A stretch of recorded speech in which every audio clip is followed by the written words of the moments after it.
वज़ीर-ए-आज़म शहबाज शरीफ कुछ देर बाद अक़वाम मुत्तहिदा की जनरल असम्बली से खिताब करेंगे।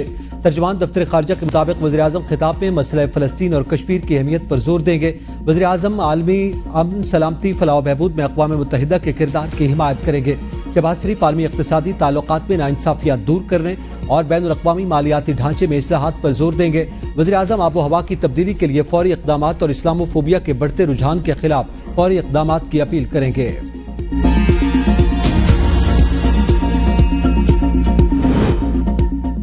इलेक्शन कमीशन ने सुप्रीम कोर्ट की मखसूस नशिस्तों पर 14 सितंबर की वजाहत को चैलेंज कर दिया।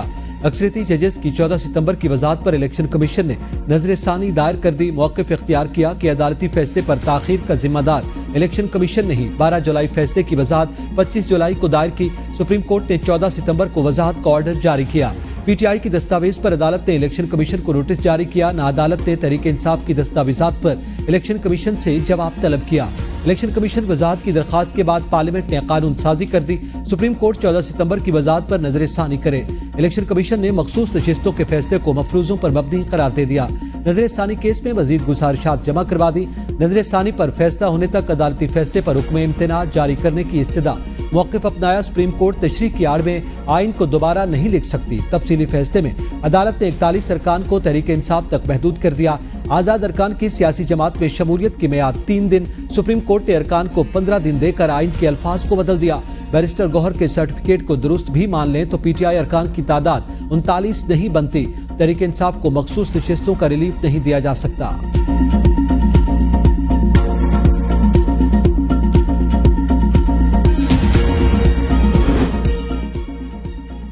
मखसूस नशिस्तों पर सुप्रीम कोर्ट के फैसले पर अमल दरामद करवाने की दरखास्त लाहौर हाई कोर्ट ने इलेक्शन कमीशन समेत दीगर को जवाब जमा करवाने का आखिरी मौका दे दिया। जस्टिस राहिल कामरान शेख ने शहरी मुनीर अहमद की दरखास्त पर समाअत की।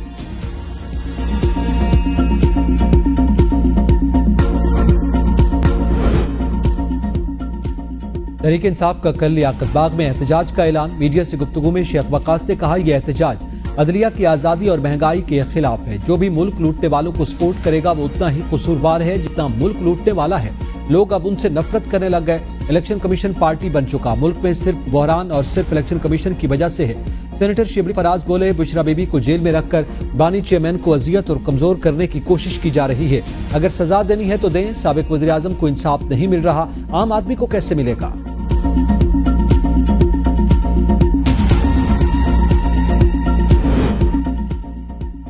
Lieutenant general Mohammad Ali secretary दिफा मुकर्रर। वज़ीर-ए-आज़म ने मंजूरी दे दी। 2 साल 3 माह के लिए सेक्रेटरी दिफा तैनाती का नोटिफिकेशन जारी। लेफ्टिनेंट जनरल मोहम्मद अली 1 अक्टूबर से अपनी नई जिम्मेदारियां संभालेंगे।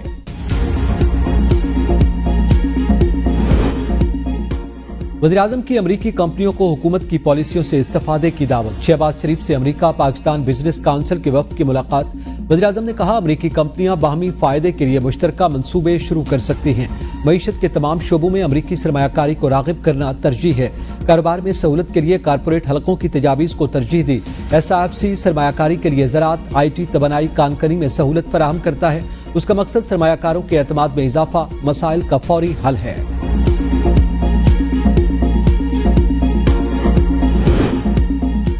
अगले 5 साल बहुत अहम, कोई भी इंतशार करने से गुरेज करें। वजीर मनसूबाबंदी एहसन इकबाल कहते हैं, IMF प्रोग्राम से पाकिस्तान को 3 साल के लिए इंश्योरेंस पॉलिसी मिल गई। हमें पूरी कुव्वत के साथ इक्तिसादी तरक्की को अपना ईमान बनाना होगा। हमारा मुआशी मरकज सिर्फ और सिर्फ एक्सपोर्ट होना चाहिए। समंदरी उमूर से मुताल्लिक पॉलिसी का जामे फ्रेमवर्क बनाने की जरूरत है। विशाल यूसुफजई बतौर मुआवन ख़ुसूसी वज़ीर आला दोबारा खैबर पख्तूनख्वा काबीना में शामिल। गवर्नर खैबर पख्तूनख्वा फैसल करीम कुंडी ने तकर्री की मंजूरी दे दी।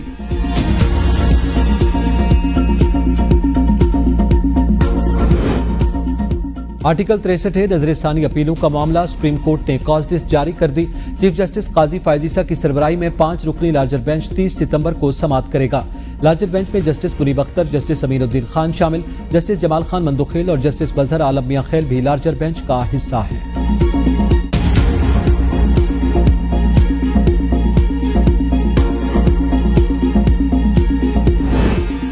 सुप्रीम कोर्ट ने NA97 तांदरियावाला में नून लीगी रहनुमा की वोटों की दोबारा गिनती पर नजर-ए-सानी दरखास्त खारिज कर दी। जस्टिस नईम अफगान ने रिमार्क्स दिए। आरओ ने इलेक्शन कमीशन को तहरीरी जवाब में कहा था कि कोई दरखास्त नहीं मिली। सुप्रीम कोर्ट ने 21 अगस्त को दरखास्त खारिज की और 22 को आपने आरओ से रजू कर लिया। ऐसा तासुर भी मिल सकता है कि आरओ को नवाजा गया जिस पर वो अपनी बात से मुकर गया। जस्टिस अमीनुद्दीन ने रिमार्क्स दिए, सुप्रीम कोर्ट का फैसला वाज़ेह है कि दोबारा गिनती की दरखास्त नहीं दी गई थी।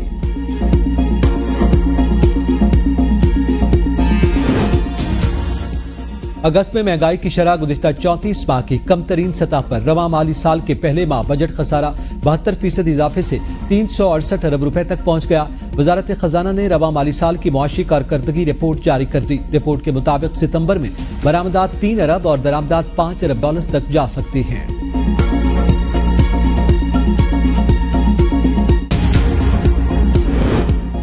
सेल्स टैक्स की मद में 3400 अरब रुपए का टैक्स गैप। एफपीआर का कारोबार के तमाम मराहिल को दस्तावेजी शक्ल देने का फैसला। रजिस्ट्रेशन से इनकार पर कारोबार सर्वमोहर और 10 लाख रुपए जुर्माना होगा। 25 करोड़ सालाना टर्नओवर वाले मैन्युफैक्चरर्स और होलसेलर जद में आएंगे। रजिस्ट्रेशन न करवाने वाले डिस्ट्रीब्यूटर्स भी इसी कैटेगरी में आएंगे। 10 करोड़ से ज्यादा टर्नओवर वाले रिटेलर्स भी रेडार पर। रजिस्ट्रेशन न करवाने की सूरत में तमाम पाबंदियों का इत्तलाक होगा। भारी भरकम बिजली बिलों से जान छुड़ाने का हुकूमती मिशन। हुकूमत और आईपीपीज के दरमियान मुज़ाकरात अहम मरहले में दाखिल। आईपीपीज बालकान की अक्सरियत का मुआहदों पर नजरसानी के लिए आमादगी का इजहार। हुकूमत का नजरसानी के लिए तैयार न होने वाले आईपीपीज के लिए सख्त मौक़िफ़ इख्तियार करने का फैसला। मुआवन ख़ुसूसी मोहम्मद अली की सरबराही में टास्क फोर्स के मामले पर काम जारी। इब्तदाई तौर पर हुकूमत 1 से 2 रुपए फी यूनिट तक कीमत में कमी के लिए कोशां।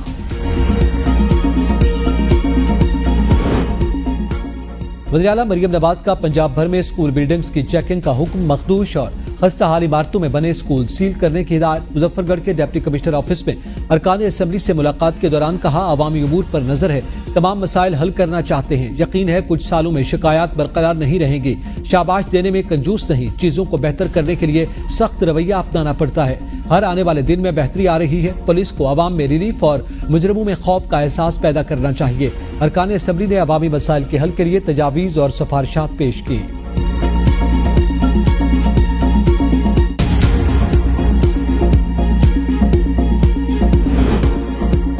सिंध हुकूमत आईटी सेक्टर और सनती तरक्की के लिए पुरज़्म।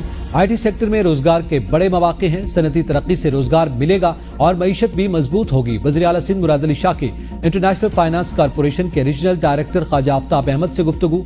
कहा, सिंध हुकूमत ने एनईटी कराची, IBA और बहरान यूनिवर्सिटी में 10,000 नौजवानों को IT सर्टिफिकेशन के कोर्सेज शुरू किए। मालम जबा में गैर मुल्की सफीरों पर हमले का वाकया सूबाई हुकूमत की गफलत के बायस पेश आया। सूबाई हुकूमत की दहशतगर्दी के खिलाफ मुजरिमाना खामोशी सवालिया निशान है। गवर्नर खैबर पख्तूनख्वा फैसल करीम कुंडी की मीडिया से गुफ्तगू। कहा, उनको बस जलसा, धरना और नाच गाने का ही पता है। खैबर पख्तूनख्वा में अमन अमान की सूरत हाल मखदूश है। बिजली के हवाले से ज्यादती हो रही है तो वज़ीर-ए-आला तरबेला डैम जाकर स्विच ऑफ करके तो देखें। बैरिस्टर साहब ने गवर्नर खैबर पख्तूनख्वा फैसल करीम कुंडी को अपनी नौकरी बचाने के लिए चुगली करने वाला नालायक बच्चा करार दे दिया। कहा, गवर्नर वफाकी हुकूमत को अमन के हवाले से बयानबाजी की बजाय अमली इक़दामात की तलकीन करें और वज़ीर-ए-आज़म को समझाएं कि क्रॉस बॉर्डर दहशतगर्दी रोकना वफाक की जिम्मेदारी है।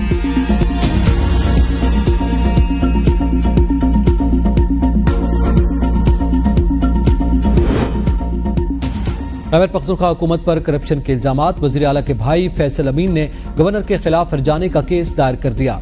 सेशन जज पेशावर की अदालत में 50 करोड़ रुपए हर्जाने की दरखास्त जमा करवा दी। मौक़िफ़ इख्तियार किया कि फैसल करीम कुंडी ने टीवी शो में अली अमीन पर झूठे इल्जामात लगाकर उनकी साख को नुकसान पहुंचाया। गवर्नर मुआफी मांगकर 50 करोड़ रुपए हर्जाना अदा करें।